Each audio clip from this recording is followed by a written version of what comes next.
बच्चे अपने घर में कैद होकर अपनी सारी क्रिएटिविटी खत्म कर दें, हमारे बच्चों की प्रतिभा का सम्मान किया जाएगा। इसीलिए पेश है डिजिटल बाल मेला। और अब पीएम नरेंद्र मोदी रेडियो पर कर रहे हैं मन की बात, आपको सुनवाते हैं।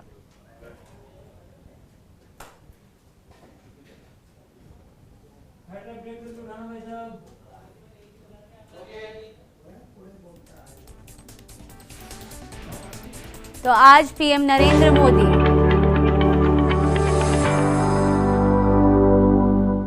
मेरे प्यारे देशवासियों, नमस्कार।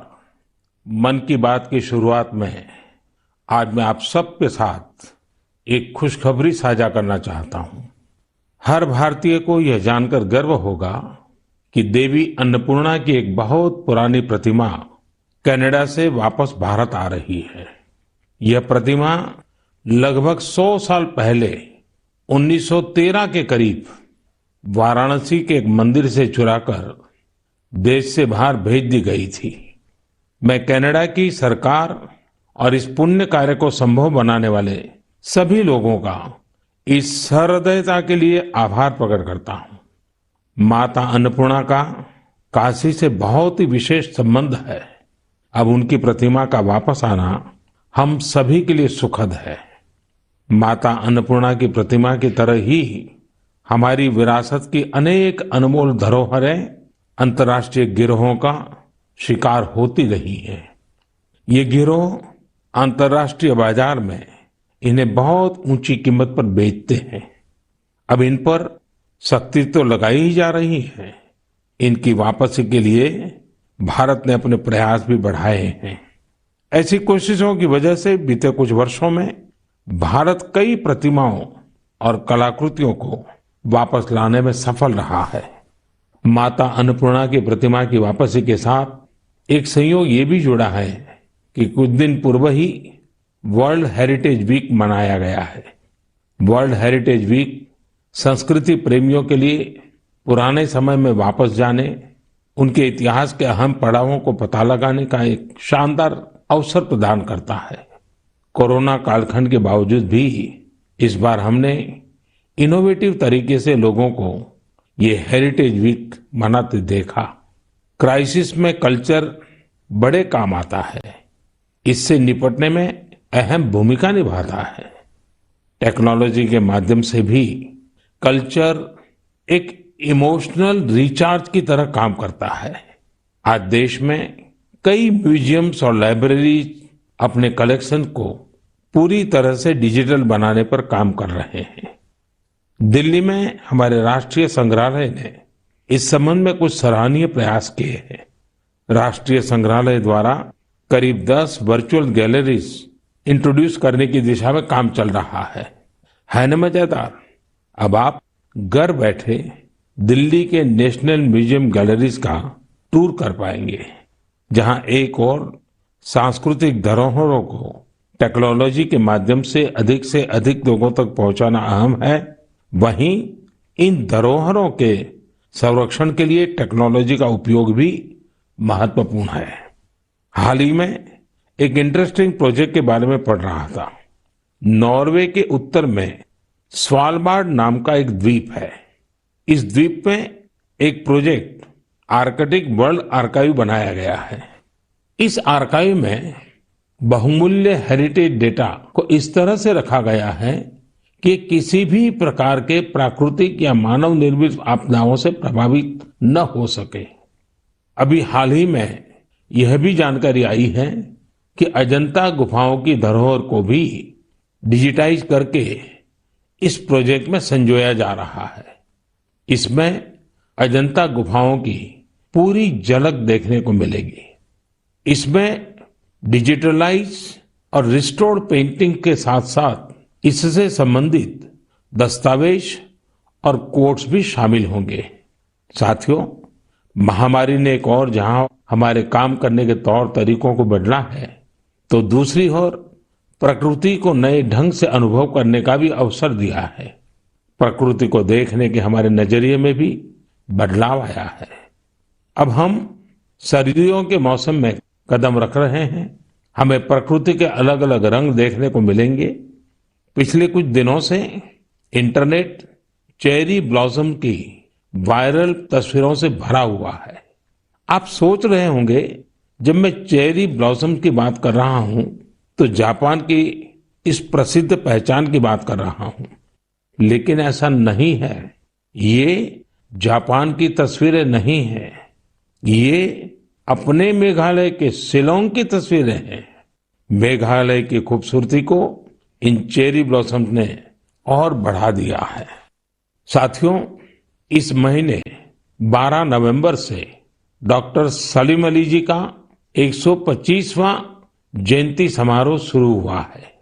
डॉक्टर सलीम ने पक्षियों की दुनिया में बर्ड वॉचिंग को लेकर उल्लेखनीय कार्य किया है। दुनिया के बर्ड वॉचर्स को भारत के प्रति आकर्षित भी किया है। मैं हमेशा से बर्ड वॉचिंग के शौकीन लोगों का प्रशंसक रहा हूं। बहुत धैर्य के साथ वो घंटों तक, सुबह से शाम तक बर्ड वॉचिंग कर सकते हैं, प्रकृति के अनूठे नजारों का लुत्फ उठा सकते हैं और अपने ज्ञान को हम लोगों तक भी पहुंचाते रहते हैं। भारत में भी बहुत सी बर्ड वॉचिंग सोसाइटी सक्रिय हैं। आप भी जरूर इस विषय के साथ जुड़िए। मेरी भागदौड़ की जिंदगी में मुझे भी पिछले दिनों केवड़िया में पक्षियों के साथ समय बिताने का बहुत ही यादगार अवसर मिला। पक्षियों के साथ बिताया हुआ समय आपको प्रकृति से भी जोड़ेगा और पर्यावरण के लिए भी प्रेरणा देगा। मेरे प्यारे देशवासियों, भारत की संस्कृति और शास्त्र हमेशा से ही पूरी दुनिया के लिए आकर्षण के केंद्र रहे हैं। कई लोग तो इनकी खोज में भारत आए और हमेशा के लिए यहीं के होकर रह गए, तो कई लोग वापस अपने देश जाकर इस संस्कृति के संवाहक बन गए। मुझे जोनास मसेट्टी के काम के बारे में जानने का मौका मिला, जिन्हें विश्वनाथ के नाम से भी जाना जाता है। जोनास ब्राजील में लोगों को वेदांत और गीता सिखाते हैं। वे विश्व विद्या नाम की एक संस्था चलाते हैं, जो रियो डी जेनेरो से घंटे भर की दूरी पर पेट्रोपोलिस के पहाड़ों में स्थित है। जोनास ने मैकेनिकल इंजीनियरिंग की पढ़ाई करने के बाद स्टॉक मार्केट में अपनी कंपनी में काम किया। बाद में उनका रुझान भारतीय संस्कृति और खासकर वेदांत की तरफ हो गया। स्टॉक से लेकर के स्पिरिचुअलिटी तक वास्तव में उनकी एक लंबी यात्रा है। जोनास ने भारत में वेदांत दर्शन का अध्ययन किया और 4 साल तक वे कोयम्बतूर के आर्ष विद्या गुरुकुलम में रहे। जोनास में एक और खासियत है, वह अपने मैसेज को आगे पहुंचाने के लिए टेक्नोलॉजी का प्रयोग कर रहे हैं। वह नियमित रूप से ऑनलाइन प्रोग्राम्स करते हैं। वे प्रतिदिन पॉडकास्ट करते हैं। पिछले 7 वर्षों में जोनास ने वेदांत पर अपने फ्री ओपन कोर्सेज के माध्यम से 1.5 लाख से अधिक स्टूडेंट्स को पढ़ाया है। जोनास न केवल एक बड़ा काम कर रहे हैं, बल्कि उसे एक ऐसी भाषा में कर रहे हैं जिसे समझने वालों की संख्या भी बहुत अधिक है। लोगों में इसको लेकर काफी रुचि है कि कोरोना और क्वारंटाइन के इस समय में वेदांत कैसे मदद कर सकता है।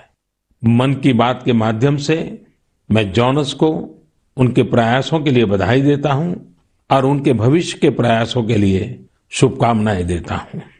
साथियों, इसी तरह अभी एक खबर पर आपका ध्यान जरूर गया होगा। न्यूजीलैंड में वहां के नवनिर्वाचित एमपी डॉक्टर गौरव शर्मा ने विश्व की प्राचीन भाषाओं में से एक संस्कृत भाषा में शपथ ली है। एक भारतीय के तौर पर भारतीय संस्कृति का ये प्रसार हम सबको गर्व से भर देता है। मन की बात के माध्यम से मैं गौरव शर्मा जी को शुभकामनाएं देता हूं। हम सभी की कामना है वो न्यूजीलैंड के लोगों की सेवा में नई उपलब्धियां प्राप्त करें। मेरे प्यारे देशवासियों, कल 30 नवंबर को हम श्री गुरु नानक देव जी का 551वां प्रकाश पर्व मनाएंगे। पूरी दुनिया में गुरु नानक देव जी का प्रभाव स्पष्ट रूप से दिखाई देता है। वैंकूवर से वेलिंगटन तक, सिंगापुर से साउथ अफ्रीका तक उनके संदेश हर तरफ सुनाई देते हैं। गुरु ग्रंथ साहिब में कहा गया है, सेवक को सेवा बन आई, यानी सेवक का काम सेवा करना है। बीते कुछ वर्षों में कई अहम पड़ाव आए और एक सेवक के तौर पर हमें बहुत कुछ करने का अवसर मिला। गुरु साहिब ने हमसे सेवा ली। गुरु नानक देव जी का ही 550वां प्रकाश पर्व, श्री गुरु गोविंद सिंह जी का 350वां प्रकाश पर्व, अगले वर्ष श्री गुरु तेग बहादुर जी का 400वां प्रकाश पर्व भी है। मुझे महसूस होता है कि गुरु साहब की मुझ पर विशेष कृपा रही, जो उन्होंने मुझे हमेशा अपने कार्यों में बहुत करीब से जोड़ा है। साथियों, क्या आप जानते हैं कि कच्छ में एक गुरुद्वारा है, लखपत गुरुद्वारा साहब। श्री गुरु नानक जी अपनी उदासी के दौरान लखपत गुरुद्वारा साहिब में रुके थे। 2001 के भूकंप से इस गुरुद्वारे को भी नुकसान पहुंचा था। यह गुरु साहिब की कृपा ही थी कि मैं इसका जीर्णोद्धार सुनिश्चित कर पाया। न केवल गुरुद्वारा की मरम्मत की गई, बल्कि उसके गौरव और भव्यता को भी फिर से स्थापित किया गया। हम सबको गुरु साहब का भरपूर आशीर्वाद भी मिला। लखपत गुरुद्वारा के संरक्षण के प्रयासों को 2004 में UNESCO Asia Pacific heritage award में अवार्ड ऑफ डिस्टिंक्शन दिया गया। अवार्ड देने वाली जूरी ने यह पाया कि मरम्मत के दौरान शिल्प से जुड़ी बारीकियों का विशेष ध्यान रखा गया। जूरी ने यह भी नोट किया कि गुरुद्वारा के पुनर्निर्माण कार्य में सिख समुदाय की न केवल सक्रिय भागीदार रही, बल्कि उनके ही मार्गदर्शन में यह काम हुआ। लखपत गुरुद्वारा जाने का सौभाग्य मुझे तब भी मिला था जब मैं मुख्यमंत्री भी नहीं था। मुझे वहां जाकर असीम ऊर्जा मिलती थी। इस गुरुद्वारे में जाकर हर कोई खुद को धन्य महसूस करता है। मैं इस बात के लिए बहुत कृतज्ञ हूं कि गुरु साहब ने मुझसे निरंतर सेवा ली है। पिछले वर्ष नवंबर में ही करतारपुर साहिब कॉरिडोर का खुलना बहुत ही ऐतिहासिक रहा। इस बात को मैं जीवन भर अपने हृदय में संजोकर रखूंगा। ये हम सभी का सौभाग्य है कि हमें श्री दरबार साहिब की सेवा करने का एक और अवसर मिला। विदेश में रहने वाले हमारे सिख भाई बहनों के लिए अब दरबार साहिब की सेवा के लिए राशि भेजना और आसान हो गया है। इस कदम से विश्व भर की संगत दरबार साहिब के और करीब आ गई है। साथियों, ये गुरु नानक देव जी ही थे जिन्होंने लंगर की परंपरा शुरू की थी, और आज हमने देखा कि दुनिया भर में सिख समुदाय ने किस प्रकार कोरोना के इस समय में लोगों को खाना खिलाने की अपनी परंपरा को जारी रखा है। मानवता की सेवा की यह परंपरा हम सभी के लिए निरंतर प्रेरणा का काम करती है। मेरी कामना है हम सभी सेवक की तरह काम करते रहें। गुरु साहिब मुझसे और देशवासियों से इसी प्रकार सेवा लेते रहें। एक बार फिर गुरु नानक जयंती पर मेरी बहुत बहुत शुभकामनाएं। मेरे प्यारे देशवासियों, पिछले दिनों मुझे देश भर की कई यूनिवर्सिटीज के स्टूडेंट के साथ संवाद का, उनकी एजुकेशन जर्नी के महत्वपूर्ण इवेंट्स में शामिल होने का अवसर प्राप्त हुआ है। टेक्नोलॉजी के जरिए मैं आईआईटी गुवाहाटी, आईआईटी दिल्ली, गांधीनगर की दीनदयाल पेट्रोलियम यूनिवर्सिटी, दिल्ली की जेएनयू, मैसूर यूनिवर्सिटी और लखनऊ यूनिवर्सिटी के विद्यार्थियों से कनेक्ट हो पाया। देश के युवाओं के बीच होना बेहद तरोताजा करने वाला और ऊर्जा से भरने वाला होता है। विश्वविद्यालय के परिसर तो एक तरह से मिनी इंडिया की तरह होते हैं। एक तरह जहां इन कैंपस में भारत की विविधता के दर्शन होते हैं, वहीं दूसरी तरफ वहां न्यू इंडिया के लिए बड़े बड़े बदलाव का पैशन भी दिखाई देता है। कोरोना से पहले के दिनों में जब मैं रूबरू किसी इंस्टीट्यूशन के इवेंट में जाता था तो ये आग्रह भी करता था कि आसपास के स्कूलों से गरीब बच्चों को भी उस समारोह में आमंत्रित किया जाए। वो बच्चे उस समारोह में मेरे स्पेशल गेस्ट बनकर आते रहे हैं। एक छोटा सा बच्चा उस भव्य समारोह में किसी युवा को डॉक्टर, इंजीनियर, साइंटिस्ट बनते देखता है, किसी को मेडल लेते हुए देखता है, तो उसमें नए सपने जगते हैं। मैं भी कर सकता हूं, यह आत्मविश्वास जगता है, संकल्प के लिए प्रेरणा मिलती है। साथियों, इसके अलावा एक और बात जानने में मेरी हमेशा रुचि रहती है कि उस इंस्टीट्यूशन के अलुमनाई कौन है। उस संस्थान के अपने अलुमनाई से रेगुलर एंगेजमेंट की व्यवस्था है क्या? उनका अलुमनाई नेटवर्क कितना जीवंत है? मेरे युवा दोस्तों, आप तब तक ही किसी संस्थान के विद्यार्थी होते हैं जब तक आप वहां पढ़ाई करते हैं, लेकिन वहां के अलुमनाई आप जीवन भर रहते हैं। स्कूल, कॉलेज से निकलने के बाद दो चीजें कभी खत्म नहीं होती हैं। एक, आपकी शिक्षा का प्रभाव, और दूसरा, आपका अपने स्कूल कॉलेज से लगाव। जब कभी अलुमनाई आपस में बात करते हैं तो स्कूल कॉलेज की उनकी यादों में किताबों और पढ़ाई से ज्यादा कैंपस में बिताया गया समय और दोस्तों के साथ गुजारे गए लम्हे होते हैं। और इन्हीं यादों में से जन्म लेता है एक भाव इंस्टीट्यूशन के लिए कुछ करने का। जहां आपके व्यक्तित्व का विकास हुआ है, वहां के विकास के लिए आप कुछ करें, इससे बड़ी खुशी और क्या हो सकती है। मैंने कुछ ऐसे प्रयासों के बारे में पढ़ा है जहां पूर्व विद्यार्थियों ने अपने पुराने संस्थानों को बढ़ चढ़ करके दिया है। आजकल अलुमनाई इसको लेकर बहुत सक्रिय है। आईआईटियंस ने अपने संस्थानों को conference centres, management centres, incubation centres जैसी कई अलग अलग व्यवस्थाएं खुद बनाकर दी हैं। ये सारे प्रयास वर्तमान विद्यार्थियों के लर्निंग एक्सपीरियंस को इम्प्रूव करते हैं। आईआईटी दिल्ली ने एक एंडाउमेंट फंड की शुरुआत की है, जो कि एक शानदार आइडिया है। विश्व की जानी मानी यूनिवर्सिटी में इस प्रकार के एंडाउमेंट्स बनाने का कल्चर रहा है, जो स्टूडेंट्स की मदद करता है। मुझे लगता है कि भारत के विश्वविद्यालय भी इस कल्चर को इंस्टीट्यूशनलाइज करने में सक्षम है।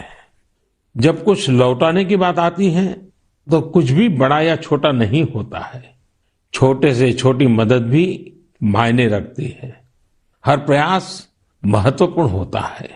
अक्सर पूर्व विद्यार्थी अपने संस्थानों के टेक्नोलॉजी अपग्रेडेशन में, बिल्डिंग के निर्माण में, अवार्ड्स और स्कॉलरशिप शुरू करने में, स्किल डेवलपमेंट के प्रोग्राम शुरू करने में बहुत महत्वपूर्ण भूमिका निभाते हैं। कुछ स्कूलों की ओल्ड स्टूडेंट एसोसिएशन ने मेंटरशिप प्रोग्राम शुरू किए हैं। इसमें वे अलग अलग बैच के विद्यार्थियों को गाइड करते हैं, साथ ही एजुकेशन प्रोस्पेक्ट पर चर्चा करते हैं।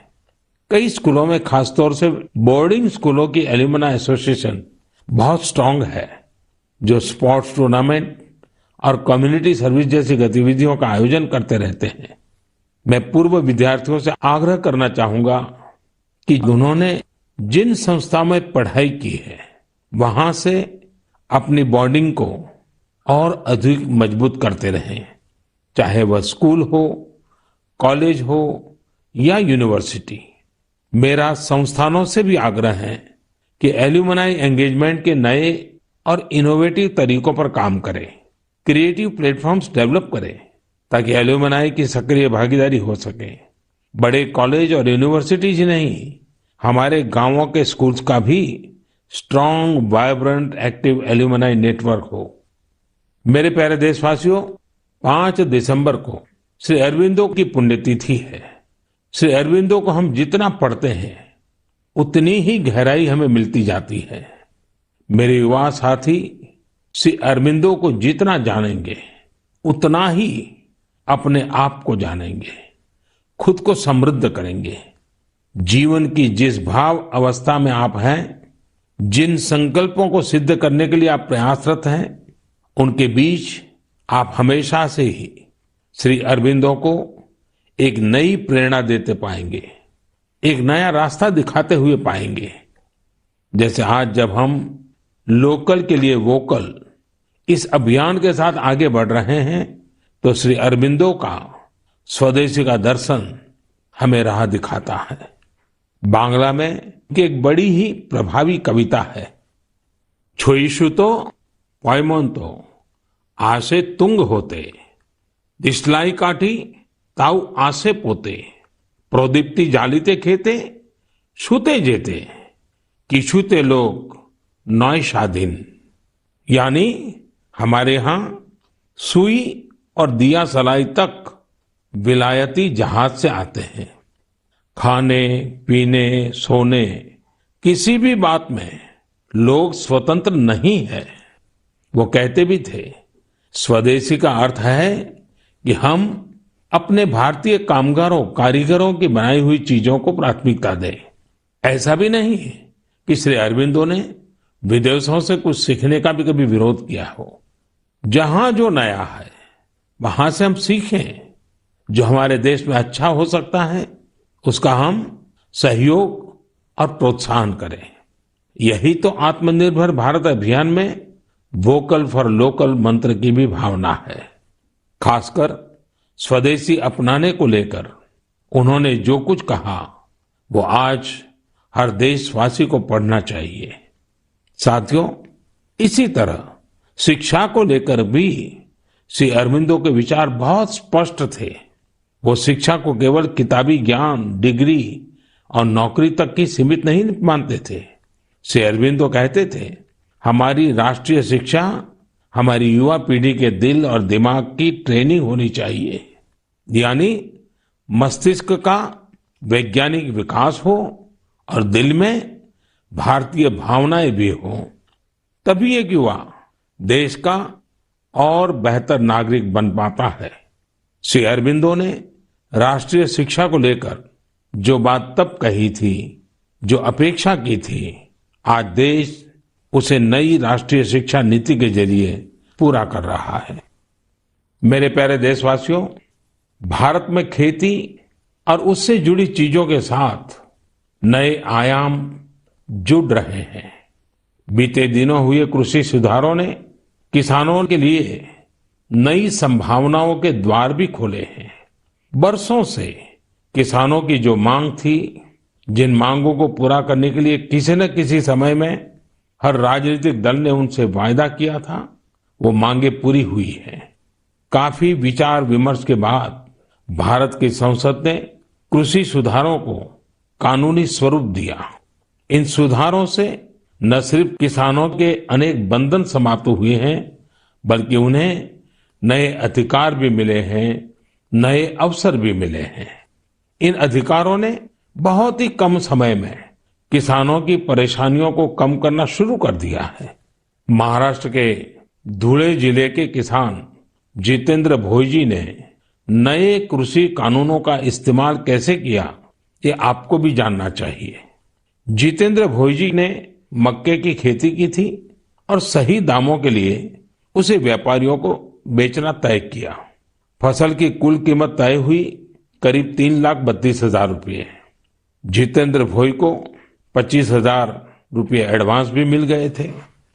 तय ये हुआ था कि बाकी का पैसा उन्हें 15 दिन में चुका दिया जाएगा। लेकिन बाद में परिस्थितियां ऐसी बनी कि उन्हें बाकी का पेमेंट नहीं मिला। किसान से फसल खरीद लो, महीनों महीनों पेमेंट न करो। संभवतः मक्का खरीदने वाले बरसों से चली आ रही उसी परंपरा को निभा रहे थे। इसी तरह 4 महीने तक जितेंद्र जी का पेमेंट नहीं हुआ। इस स्थिति में उनकी मदद की सितंबर में जो पास हुए हैं, जो नए कृषि कानून बने हैं, वो उनके काम आए। इस कानून में ये तय किया गया है कि फसल खरीदने के 3 दिन में ही किसान को पूरा पेमेंट करना पड़ता है और अगर पेमेंट नहीं होता है तो किसान शिकायत दर्ज कर सकता है। कानून में एक और बहुत बड़ी बात है, इस कानून में ये प्रावधान किया गया है कि क्षेत्र के एसडीएम को 1 महीने के भीतर ही किसान की शिकायत का निपटारा करना होगा। अब जब ऐसे कानून की ताकत हमारे किसान भाई के पास थी तो उनकी समस्या का समाधान तो होना ही था। उन्होंने शिकायत की और चंद ही दिन में उनका बकाया चुका दिया गया। यानी कि कानून की सही और पूरी जानकारी ही जितेंद्र जी की ताकत बनी। क्षेत्र कोई भी हो, हर तरह के भ्रम और अफवाहों से दूर सही जानकारी हर व्यक्ति के लिए बहुत बड़ा संबल होती है। किसानों में जागरूकता बढ़ाने का ऐसा ही एक काम कर रहे हैं राजस्थान के 12 जिले में रहने वाले मोहम्मद असलम जी। ये किसान उत्पादक संघ के सीईओ भी हैं। जी हाँ, आपने सही सुना, किसान उत्पादक संघ के सीईओ। उम्मीद है बड़ी बड़ी कंपनियों के सीईओज को ये सुनकर अच्छा लगेगा कि अब देश के दूर दराज वाले इलाकों में काम कर रहे किसान संगठनों में भी सीईओज होने लगे हैं। तो साथियों, मोहम्मद असलम जी ने अपने क्षेत्र के अनेकों किसानों को मिलाकर एक व्हाट्सएप ग्रुप बना लिया है। इस ग्रुप पर वो हर रोज आसपास की मंडियों में क्या भाव चल रहा है इसकी जानकारी किसानों को देते हैं। खुद उनका एफपीओ भी किसानों से फसल खरीदता है, इसलिए उनके इस प्रयास से किसानों को निर्णय लेने में मदद मिलती है। साथियों, जागरूकता है तो जीवंतता है। अपनी जागरूकता से हजारों लोगों का जीवन प्रभावित करने वाले एक कृषि उद्यमी श्री वीरेंद्र यादव जी हैं। वीरेंद्र यादव जी कभी ऑस्ट्रेलिया में रहा करते थे। 2 साल पहले ही वो भारत आए और अब हरियाणा के कैथल में रहते हैं। दूसरे लोगों की तरह ही खेती में पराली उनके सामने भी एक बड़ी समस्या थी। इसके सॉल्यूशन के लिए बहुत व्यापक स्तर पर काम हो रहा है। लेकिन आज मन की बात में मैं वीरेंद्र जी को विशेष तौर पर जिक्र इसलिए कर रहा हूं क्योंकि उनके प्रयास अलग है, एक नई दिशा दिखाते हैं। पराली का समाधान करने के लिए वीरेंद्र जी ने पुआल की गांठ बनाने वाली स्ट्रॉ बेलर मशीन खरीदी। इसके लिए उन्हें कृषि विभाग से आर्थिक मदद भी मिली। इस मशीन से उन्होंने पराली के गट्ठे बनाना शुरू कर दिया। गट्ठे बनाने के बाद उन्होंने पराली को एग्रो एनर्जी प्लांट और पेपर मिल को बेच दिया। आप जानकर हैरान रह जाएंगे कि वीरेंद्र जी ने पराली से सिर्फ 2 साल में 1.5 करोड़ रुपए से ज्यादा का व्यापार किया है और उसमें भी लगभग 50 लाख रुपए मुनाफा कमाया है। इसका फायदा उन किसानों को भी हो रहा है जिनके खेतों से वीरेंद्र जी पराली उठाते हैं। हमने कचरे से कंचन की बात तो बहुत सुनी है, लेकिन पराली का निपटारा करके पैसा और पुण्य कमाने का यह अनोखा उदाहरण है। मेरा नौजवानों, विशेषकर कृषि की पढ़ाई कर रहे लाखों विद्यार्थियों से आग्रह है कि वो अपने आसपास के गांवों में जाकर किसानों को आधुनिक कृषि के बारे में, हाल में हुए कृषि सुधारों के बारे में जागरूक करें। ऐसा करके आप देश में हो रहे बड़े बदलाव के सहभागी बनेंगे। मेरे प्यारे देशवासियों, मन की बात में हम अलग अलग भांति भांति का अनेक विषयों पर बात करते हैं, लेकिन एक ऐसी बात को भी 1 साल हो रहा है जिसको हम कभी खुशी से याद नहीं करना चाहेंगे। करीब करीब 1 साल हो रहे हैं जब दुनिया को कोरोना के पहले केस के बारे में पता चला था। तब से लेकर अब तक पूरे विश्व ने अनेक उतार चढ़ाव देखे हैं।